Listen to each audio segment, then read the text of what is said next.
Hi, welcome to Watercolor with Friends. I'm so excited that you're here. I decided to begin this tutorial series for World Watercolor Month 2025. Last year was the first year that I participated, and I had so much fun filling a journal with these daily paintings that I thought that it would be nice to make a series of very beginner-friendly tutorials for each of the prompts so that anybody can join, even if you've never watercolor painted before. So today is July 8th, and the prompt for July 8th is tired. You can look at all of the prompts on Doodle Wash's website. I'm not affiliated or anything like that. I'm just somebody who participated last year, had a lot of fun, and want more people to be able to participate this year. So I'm going to put us on pause, get ready to take a screenshot of our reference photo. Okay, here we are. This is a photo that I captured last year in the fall when I went apple picking. This adorable little bumblebee was taking a rest in the center of this flower. So I have used this reference photo to make a painting in the past. This is, I've done it several times. I find when you have a subject that you really like and you paint it over and over again, you start to get your results are better and better. And so I will probably continue to paint this composition because I really like it. This I did with a lot of glazing techniques and negative painting. We are going to keep our painting really simple. Again, the point of this is to be beginner friendly, but I wanted to show you what is possible. I've been painting for only about 2.5 years, but I practice all the time. So I think sometimes it's good to see where you can end up if you do lots and lots of practice. I still have lots more to learn as well. So when I look at other artists, I get really excited about the kinds of progress that I'm going to make in another year or 2 years from now, or even 10 years from now. All right, let's start the tutorial. So the thing that we're going to do is, like I said, simplify, simplify, simplify. Our drawing is going to consist of 2 ovals and a kidney bean. So as long as you can do those things, you should be good. We're going to start in the center of our paper, and we're just going to make an oval like this. Doesn't have to be perfect. And then we're going to make a second oval, but we're going to keep it really light. This is going to be a guide for where our petals are going to start and stop. You don't have to do this. If you want to just paint your petals in freely without this guide, you can do that too. I like to have a guide. It's up to you. You do what you're most comfortable with. And so I'm just going to very, very, very lightly make, that's going to be kind of where my petals are going to stem out to. And I might have a few fall deeper than that over here, but that's okay. Now the bumblebee, his body is the shape of roughly a kidney bean, but his head is a little bigger and or a little more squared off. So his head, we're just going to make kind of an arc like that. And then another arc. There we go. That's his head. And then from there, his back is going to be a nice big curve.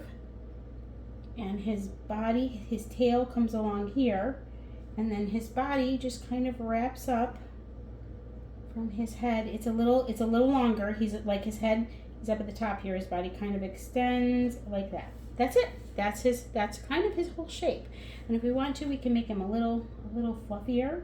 And then his wing is just going to start. You're going to make a point right about here, and you're just going to sweep that line at a nice angle right here. And it's just going to kind of come, see how we've got this curve here. So right about where that curve comes here, it's just going to kind of sweep back like that. That's it. We're going to make a line, and now we're going to make a little tiny arc, and a line that goes back towards his back here, kind of towards the rounded part of his back. And then it's just going to kind of come back again like this, and it kind of curves like that. There. That's it. That is all that we're going to do in terms of drawing. We are going to add some legs later, but that will be at a much later part of our painting. And now let's make our lines light, especially in that wing area, but in all of it. I'm going to make my lines for my outer ring here especially soft because I don't want it to cross into the middle of my petal. And again, you don't have to do that outer ring if you don't want to. I just like to because it helps to, otherwise sometimes when I'm in the middle of painting those petals, I get a little lost. I tend to get a little lost in my paintings anyway. Every once in a while, like I get so concentrated on a small area that I lose sight of where I'm at, and then things start to go a little crooked. It's part of why I always like to have a sketch down, is it helps me keep my bearings. You might find that your painting style is different and you're better at zooming back out and seeing the whole picture and making adjustments. But for me, I like to have those guidelines to keep me moving in the right direction. Okay, what we're going to start with, we're going to probably end with our bee. We're going to start with our flower.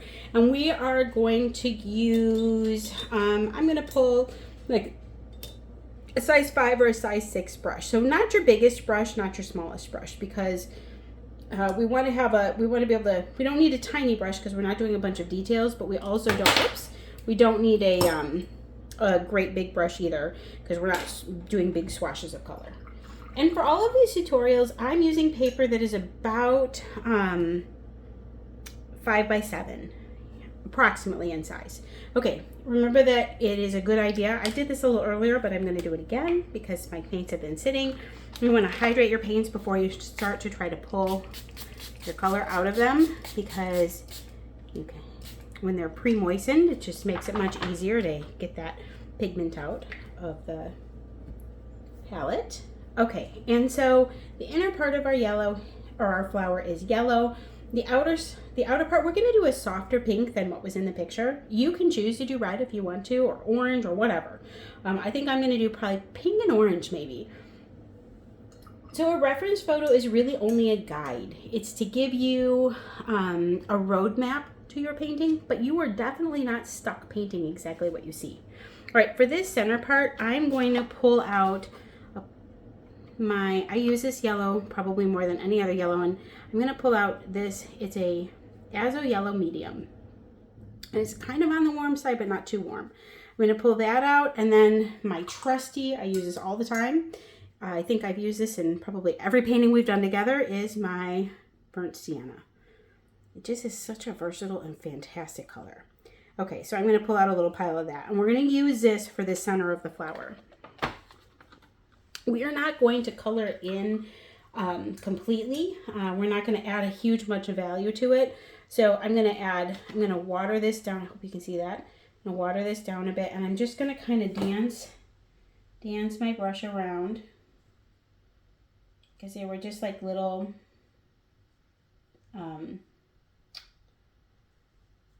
if you looked in the actual reference photo, there's little individual petals, and we just want to give the idea of that without having to actually paint those individual petals. Okay, and then I'm going to kind of draw it in with some water next to the bumblebee, and I'm just going to pull some of that yellow in. I'm going to have a little more. There we go. All right, and now I'm going to pull some of that burnt sienna, and I'm just going to tip it in to different places, just to give it probably more around the outside ring than on the inside. And if I need to add a little bit of yellowy color, I can. If you find that your paper is sort of drying, we can throw in a bit of orange in here if we want to. I'm going to make this a little darker. There, I like that. Okay, so what I ended up doing is the yellow's feeling a little light, so I just pulled, this is my, this is like it's not cat orange, it's like a yellowy orange, but I can't remember the name of it. I don't use it very often, but every once in a while it's just the right color. I think that's the case here. Okay, so we're just going to dance around. Okay, and then as I get closer to the bee, I want the bee to be the main attraction, right? So I'm just going to kind of, yep, we're just going to, not using a lot of words there. Sorry, guys. We're just going to tip in some of that brown. There. Okay, that's good. We've got some texture there. You can see that this is the center of a flower. That's all we need. We're just painting an idea. We are not painting an exact replica of anything. So the next thing I want to do is work on my petals. The reason I'm working on my bee last is because I want everything else to dry, and then our bee, we're going to do this really cool kind of wet on wet technique with how his stripes come together, and it's going to be fuzzy and splashy and loose. And so it'll be easier if this is all done ahead of time, because it'll be hard to go back and paint the petals over the top of our bee. It'll be easier to paint our bee on top of the petals. And that's why we're going to leave them kind of light, because we don't want to, I'm going to avoid putting color directly on top of where the bee is. A little bit where his wings are, because they are slightly transparent, but we are gonna, you know, go back in and paint him later. Okay, I'm gonna get my bigger brush because what we're gonna do is make a petal shape. Now, I'm gonna grab a scrap piece of paper really quickly. If you wanna stop and practice this, if you, oop, oh my goodness, hang on, I'm knocking everything. Sorry. I'm still very new in making videos. I'm still very much learning this process. Okay, so sorry. Camera's fixed. I'm gonna put this to the side and just talk about how we're going to make that petal. And if you want to stop the video and practice making this petal shape a little bit, if you've never painted a flower before, then I recommend that. I'm gonna start with this pretty pink, and I'm probably gonna do, like I said, some orangey colors too. And I'm gonna get it nice and clear. Okay, so to make the petal, you're gonna start with your tip of your brush and you're just gonna come down and around. And then you're gonna make the other side down and around. Yeah, and you, all right, let's try that again. So we're gonna kind of come, flatten your brush out and then pull it back up again. And then come there. And you can kind of blend these together. If you want to add a darker bit towards the center, you can pull in and kind of drip it in and just add some interest to those petals. You can do that. All right, but that's it. You're making this teardrop shape. Let's try one more time. I always use a pointed brush. There are ways to make petals using different brush shapes, but I only paint with round brushes. It's just what I'm most comfortable with. Okay, so we're gonna go like this, spread that bristle out, and then come back in like that. And I can add some more color in there. If we wanted to. And then if we have a foreshortened petal, which is the one, then we might have a shape a bit more like this. We can add there. Okay, so this is where this is practice that. You can like I said, pause the video, do some practice on making those petal shapes, and see how I'm just pulling. I wonder if that color is dark enough, if you can see it well. Make it a little darker so that to make sure that the camera's picking that up. So do you see, I start with the brush and it's in a nice point, and then I'm going to push down on the brush to flatten it out and pull it back up again, and I'm kind of rounding that top, and then I'm going to come back down like this. I like to do it that way and make a couple of strokes. It is possible to make it in one stroke like that, but then you leave this pile of paint here, and I don't love that. So that's why I like to come down and then come back this way. Because if I have a spot that's darker, I kind of want it to be down here. Right? All right. Let's get back to our actual painting, but this is the method we're going to use. Okay, and I have my nice lines, or my kind of halo out here, not lines, but my oval that's kind of my guide as to where I want my petals to reach. So I'm going to get a little more of this pink, and I'm going to mix in some of this vermilion red because I want it to be kind of a peachy pink color, and I want it to be a little orangey in some spots and a little more pink in others. So I'm just going to start like this, and I'm going to start not behind the bee because that's going to be a little harder, so I'm going to start right here. And you can be looking at your reference photo as well. The petals on the reference photo are thicker than what we're going to do. So I'm just going to flatten and pull up and come back there. And if I want to tip in some dark color, I can do that here. You can kind of pull in and pull twice. You know, just play with it. I'm going to just, yeah, there we go. Okay.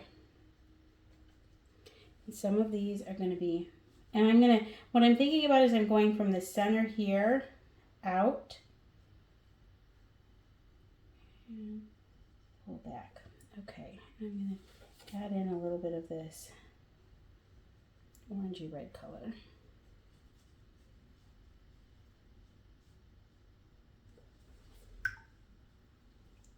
And if you want to, you can kind of come in. Now I'm thinking about the center out, right? So I'm gonna leave a little space here and I can go back in and fill it in later. And these start to foreshadow. So the petals that you're gonna see up front, in front of you, are, they're foreshortened. Like you're seeing them, they look shorter. Unless they're bending down. Let me get some more paint here. And so they tend to come out wider, like that, for these guys right here.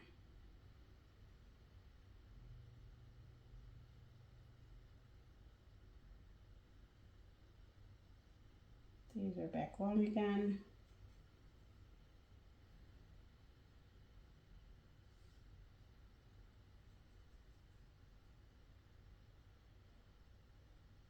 Just go ahead and fill in.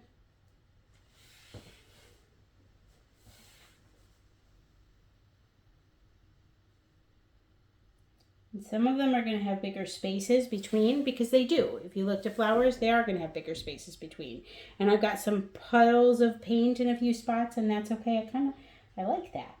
Okay, now I want to make sure that, here we go. I'm going to go like this.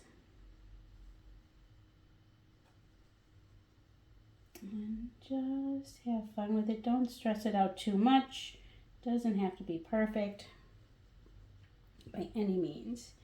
You go like this, and I notice like a lot of times as I get going, I tend to like my later petals better than my first ones sometimes. That's why it's kind of good to practice. But you can see we're filling in nicely. And now I'm getting to behind the bumblebee, and I just got to be careful about not getting his body. But so the thing that's going to be a little bit tricky about this is that petal will be skinny down here. By the time it gets to behind his body, it's already going to be wide. And so it's almost going to be easier to come here and paint it like this up to his body. You see? So we're just going to give our little petals here. And here's his wing. I'm going to stop where his wing is, and then I'm going to get just a teeny bit of water, and I'm just going to paint a little bit here. So that it kind of, because his wing's transparent. But I'm going to leave a space. Does that make sense? I don't know how well you can, always worry about how well you can see.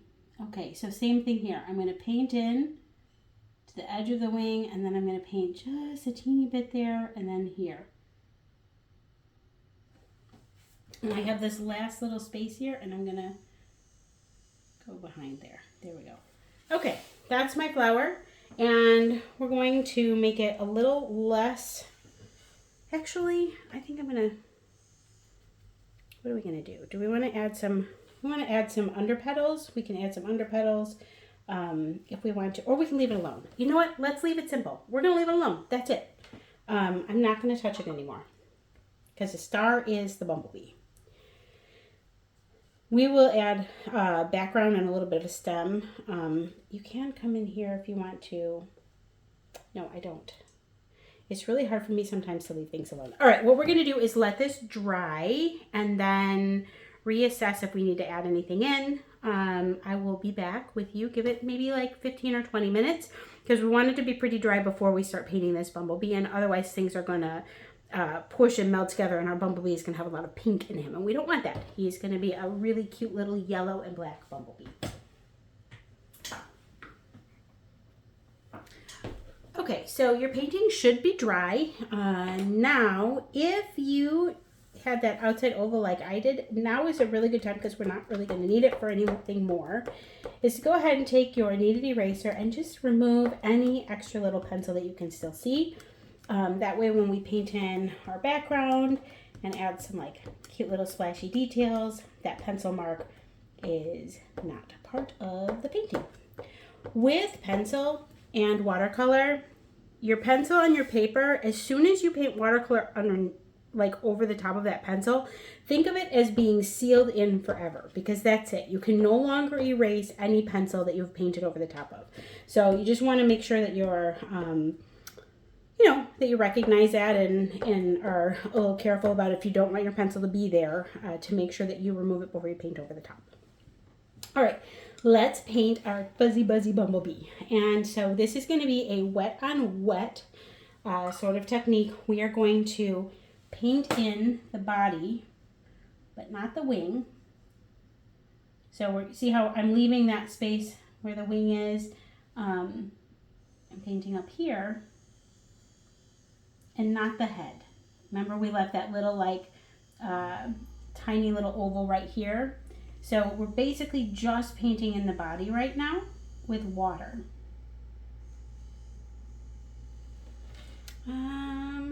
Okay. Yep. And then what we're going to do is get a pile of, I have Payne's Gray, that's what I use for my black, and a really nice warm yellow. I'm going to use my Azo Yellow Medium. Let me get some more water in there, and I'm going to put a touch. No, I'm going to just use that. That'll be perfect. If I need to, I can always add a touch of cadmium orange if I need to warm it up, but I don't think I will. Okay, so I've got my piles, and here's what we're basically going to do. Our bumblebee is, he's got some stripes, and so we're going to drop our yellow here. And it's not going to flood. Okay, if it's not flooding, then you can add a little more water. Now what we're going to do, you want to move kind of quickly. We're going to add our black. And it's going, our black, we're going to go around that wing though, is going to fuzzy into our yellow. And if you need to add, like here, I think I need a little bit of cad orange down here. Just a little bit. I just want to add just a little bit of orange in there because I want to make him look really fuzzy. And I'm going to add a little bit of orange right by his head. So it's kind of orangey yellow, but I'll make him seem more vivid. Okay, so for the next stripe, I'm going to come in. We don't want to wait too much on this because we want them to blend together. And when I get to the top and the bottom, I don't know if you can see, I'm going to bring this up close, right? I am making sure I'm not keeping it super even, right? I'm pulling that paint down a little bit below. Oop, that was a little too orange. If you get a little too orange, all you got to do is get your paper towel and pull it up. There you go. I'm just going to kind of dab at it because it's just a little brighter than I wanted it to be. I'm going to make this yellowy stripe a little wider than the first one because then we move into his tail. There we go. Which is mostly black. All right, and now, so let's go like this, and his tail is all black. So we're gonna kind of go like this. And that yellow and black, they're just kind of blend into each other, but he's fuzzy, so I'm gonna tip my pen, my brush, and give him a little bit of a fuzzy tail. There you go. You can see what he's looking like. And then we're going to go back in and we're going to add black where his, ooh, I think my head's in the way, right where his head is here. And it kind of comes out like that. All right. And can you see that shape there? It's like it's a little kind of triangular almost. And so I'm going to leave that alone. And we're going to add his legs and stuff later. I can see that I've really bled out here. I like that, but I'm going to add back just a little bit of black because I don't want to lose that. So I'm just tipping, I just tipped it in. So not a lot of water on my brush at all, mostly paint, because if you have too much water on your brush, what's going to happen is you're going to create kind of a water bloom. That water is going to disperse the paint, and you don't want to do that. So you want to make sure you have a relatively dry brush when you do tip more color in. Okay, now what we're gonna do is handle that wing. And what, if you can see, he's got yellow on his back there, right? Underneath the wing, and his wing is transparent. So we're just gonna kind of go in, and I'm just gonna do the slightest bit of yellow. It's so soft there. And now I'm gonna take a really soft version of this black, so that it's barely grayed out, and I'm just gonna kind of bring his wing out and in. There we go. And that's it. It's just an illusion of a wing. I think I need a little bit more right here. There we go. And we can there we go. Okay, so now you can see he's got his wing. He looks so sleepy and curled up in that flower there. We're gonna let this dry. While that's drying, we're gonna work on our background and a stem. So for our stem of our flower, we're just gonna grab some sap green, but we haven't used green anywhere. We've used these kind of yellow and orange and pinky colors. And if I just throw green in here just straight out of the palette, this green, it's gonna stand out in a way that I'm not gonna like. I love this green, but I don't want it to be like, it's not the star. The star is the bumblebee. So we're gonna mute it a little bit and also unite it with the rest of our palette by using the same pink that was in our flowers. It's going to dull it down so that it's not as strong a green. I'm gonna throw a little green back in there. And so now we have this really natural looking color, but because we've used the same pink that's in our flowers into our green, we're going to, it's gonna be more visually pleasing than if we just use the green straight out of the palette. I'll do that often, where I mix other colors in just a tiny bit so that it kind of takes the edge off of the brightness of the color that I'm working with, but also it unifies the palette. Okay, so now you can imagine the stem, I'm not putting my brush down yet, is right underneath of this flower. So we're just going to go ahead and draw a stem down. And the leaves for this flower are kind of these big smooth petals. And so in order to do this first leaf shape, I'm gonna get a bigger brush. I'm gonna use my size 6. You could use a 6 or an 8. Let's rinse it off, make sure. I'm gonna pull some water out. We don't want it to be too soaking wet. And I'm gonna pull up my green, and I'm just gonna do a leaf here. I'm getting that from my reference picture. And you see how, same thing with the petal. Start skinny at the tip, push the brush down and pull it. And now we're gonna do the other side. Start skinny, and then pressure and down. There we go.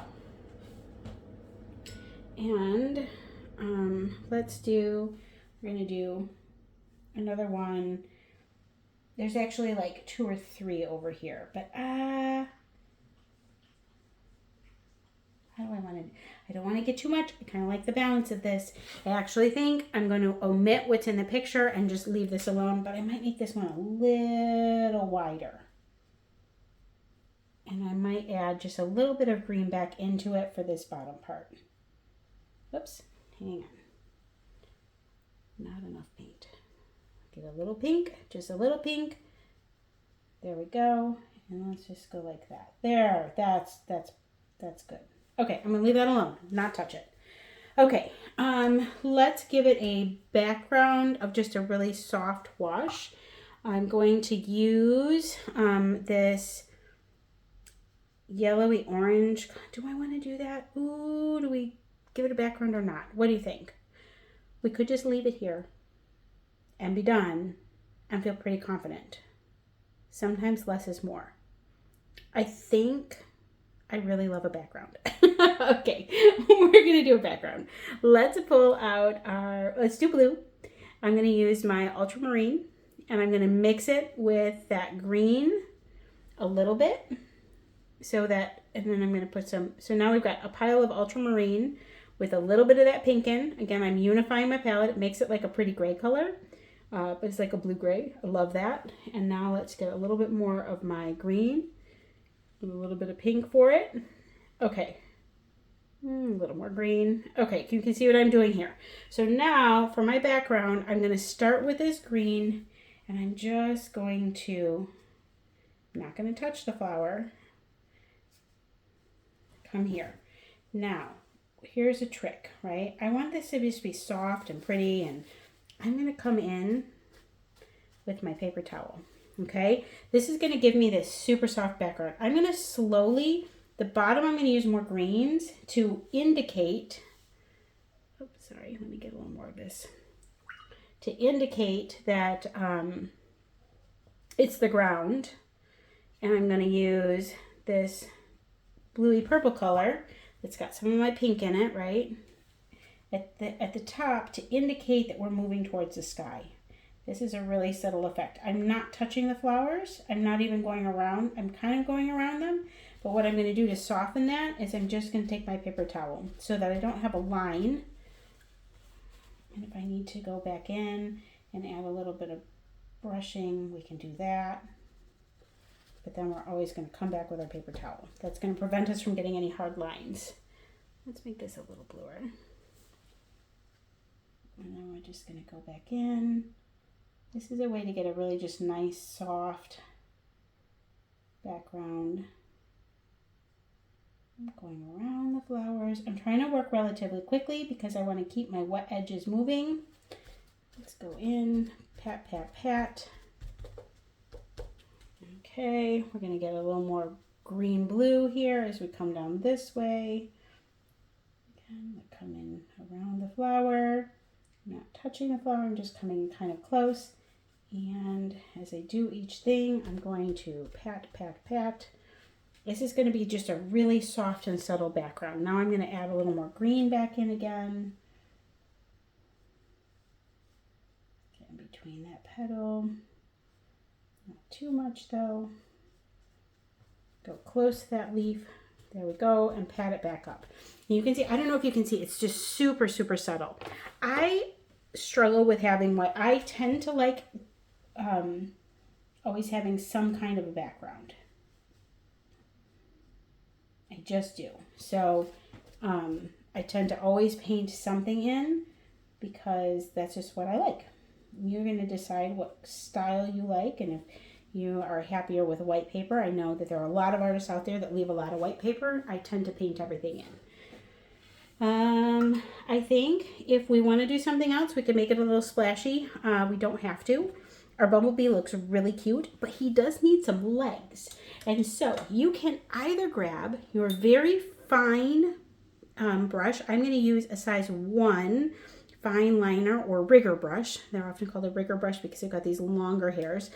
Tiny little detail brush has short hairs. When I'm doing fine line work, I like these longer hairs because it holds more paint and water. And for me, it's a little smoother. You do have to be a little careful about how you hold and drag your brush on the paper because you can make kind of a mess with these longer bristles if you're not careful. But okay, and what we're going to do is he needs his legs. So we are going to paint in right kind of where this wing is. First of all, there's like a little joint here. So we're going to just paint that little joint here. It's just going to be like a little circle. And then with a little like kind of line.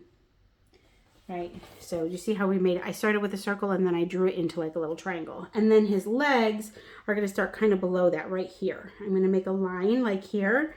And that line is going to be my guide because I've got a back leg that goes this way and front legs that go this way and this way. So, and if you want to put in like a very tiny little, like, okay, this leg is going this way. This leg is going to go this way and this way, and then this leg is going to go backwards. Now his legs are segmented, so that means there's 3 segments for each one. What I'm going to do along that line, those lines I just painted, is the first segment is widest. And again, you could do this with paint, but if you're not so confident, you could do it with a fine black marker. There's nothing wrong with using a marker. And I'm going to do this leg, and then he's got just a little foot, right? So it's basically kind of like a